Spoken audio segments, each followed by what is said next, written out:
Hey guys, here today to review two PWG shows. First off is Mystery Vortex 3. The show was really good.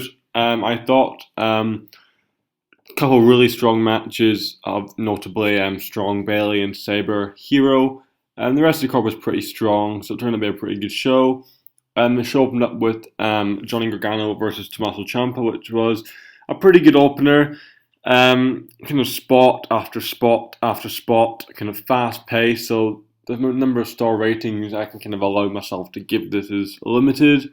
But I did enjoy this more than I thought I would. I'm not a huge Ciampa fan. Gargano's had a really quiet 2015, so hopefully he can get kind of back on the right track. I think missing these kind of Dragon Gate USA matches where he faces a talent that come over from Dragon Gate from Japan tend to be where he has his best matches, but when he kind of in the undercard matches and Evolve and PWG again, kind of the likes of Ciampa and Co, he kind of struggles to really deliver a fantastic match. Then we had Candice and Julie versus Ethan Page and Josh Alexander, which I didn't really like. Never really got into this one. I'm not a fan of Julie Ryan at all. Candice LeRae, she can get a bit old very quickly, in the same spot over and over again, same moves, and it kind of ends. Ridiculous spot to win the match at the end, like the reverse Rana. It's quite dangerous, and I like that spot, but it was not great. Then we had Timothy Thatcher versus Biff Busick at Thatcher's debut.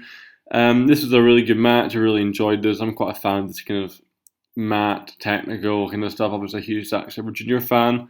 This worked out pretty well, I thought. Kind of give the fans a sample of what Thatcher's about before Bola. Not the best Thatcher match I've seen. The fans probably a bit different from what they're usually seeing. Hopefully the PWG does more of this.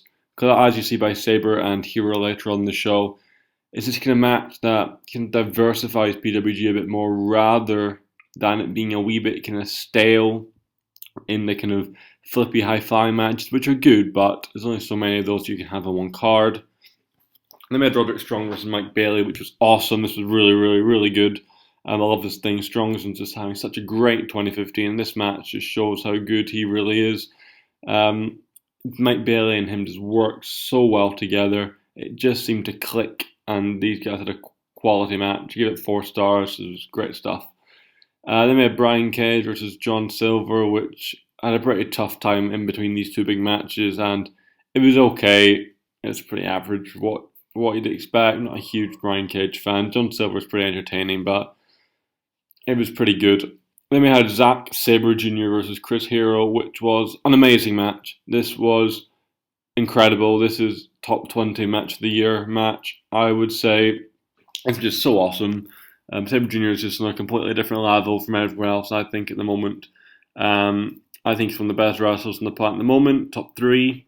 Just great match after great match after great match. He actually had a match against Timothy Thatcher on like Evolve 47 or something like that, which was again just amazing. Not quite as good as this, but it was really rather good. This was awesome. This was strong style, hard hitting, kind of match you see it like Shibata and Goto, Shibata kind of that, and Macabre Ishii. It's the kind of the match you'd see from them that I love certainly. This was awesome. Absolutely love this thing. The finishing sequence, this match is one of the best I've seen this year alongside the Okada style stuff, but this was so good. Fantastic stuff. Second best PWG match of the year, only to Strong Sabre. So Sabre had a pretty good year in PWG. And then we had the main event, the Young Bucks versus Trevor and Andrew Everett. Trevor and Andrew Everett are not as over as people think they are in PWG.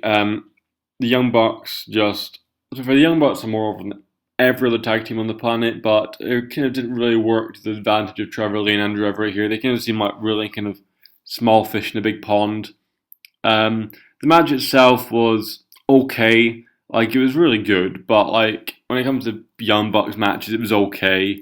It seemed to be a bit rushed. Obviously, this match was kind of based around the idea of Super Dragon returning Mount Rushmore 2.0. I'm sure these guys are going to have much better matches in the future. It was pretty good, but obviously not up to the level of a typical Young Bucks match. But that's about it for this show. Overall, fantastic stuff. Really liked it. Quality, definitely check this show out. Now move on to PWG Threemendous IV, and this wasn't a great show. It wasn't a bad show. It was kind of pretty average. She didn't really have that star power in the show outside of like Tozawa's appearance that I'd come to expect. Obviously, Ring of Honor were working the show on the same day, so that probably didn't help matters. But I wasn't really hugely into the show. Opener Candice Enjoy versus Team Tremendous. This was actually one of the best Candice Enjoy matches I've seen. Period. Team Tremendous are really funny. They're really unique. I think they really suit PWG. But it was pretty good opener and a lot better than most Candice Enjoy matches that I have seen. Then we had Brian Cage versus Johnny Gargano, which was a bad match. It wasn't good at all. This was clunky, sloppy, spotty, and nothing. The crowd didn't really like this. I didn't like this. It wasn't very good. We made Andrew Everett versus Rich Swan, which was not great in all honesty. It wasn't very good. And again, like it started off pretty good. I was kind of hopeful, but Rich Swan's quite stale. Andrew Everett's not that over really. I think he's really over the first few appearances, but then when everyone's seen what he can do, the fans are not caring as much. In all honesty, this wasn't very good. Then we had Tomasso Ciampa versus Trevor Lee, which was okay. Didn't get really a huge amount of time here. There's not really much more to say on it. It was kind of a pretty okay match. Didn't try to light the world on fire. It's some pretty cool spots. The finishing sequence was pretty nice. I did like that. That probably reflected in my rating. It was kind of average. I was only about 2.5, but the finish did kind of get me into it a bit more than I thought I would. So it turned out to be okay. Then we had the match tonight, Mike Bailey versus Chris Hero, which was really, really good. Obviously not near the level of Hero Sabre, but I think their match at Evolve 47 was better than this than Bailey and Hero, but this was still really good. And Bailey's, of all the new guys coming into PWG, he's by far the one with the most promise. He's the most over, and he can most easily can get invested into. I just don't feel that with the rest of them in all honesty. But Hero and Bailey had a really good match right here. Kind of really good storytelling, really good kind of working out the mentor versus rookie, that kind of relationship. It's not very similar to his match with Tommy End, I thought, Chris Hero. That's the story they were trying to tell. So that works really well. Nice to see Bailey go over.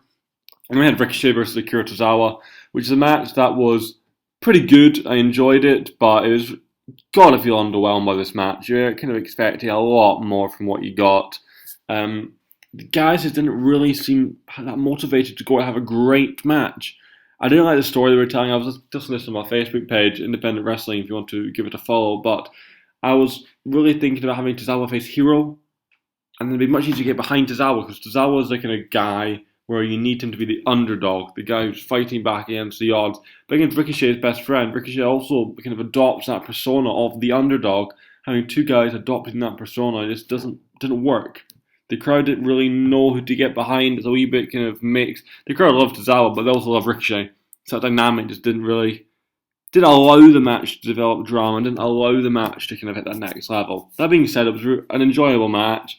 Great to see Tozawa back, but obviously, I think, as a lot of people have said, you can't help but feel underwhelmed. Then we had the main event, Young Bucks versus Angelico and Jack Evans. I don't watch Lucha Underground, so it's my first time seeing Angelico, obviously seeing Jack Evans. I was pretty impressed. Angelico does seem like a character you can definitely get behind. This match was pretty good, but obviously, again, when it comes to Young Bucks matches, it says in the first part of the video, Mystery Vortex 3, that it just didn't feel like a great Young Bucks match. Like, I've seen so much better matches involving the Young Bucks this year, and just kind of didn't have as much drama as I thought. I thought there was some awesome spots here, but it kind of got a bit slow, believe it or not. I felt in the last few minutes didn't have that kind of high intensity, high kind of impact, kind of big finish that I was expecting. But it was good. I enjoyed this match. You get 3.5 stars. Really good stuff, but again, you kind of feel a bit underwhelmed. That's what I felt anyway. I might be wrong, but I felt a bit underwhelmed. I expected a bit more. Overall, Threemendous IV was a pretty good show, I would say. Just the last 3 matches were pretty good, so I'll give them that. Undercard's the weakest I've seen from PWG ever in the time I've been watching. But nothing really must see. Check out Bailey Hero if you're a big Hero fan. But that was pretty enjoyable. Apart from that, that's about it really.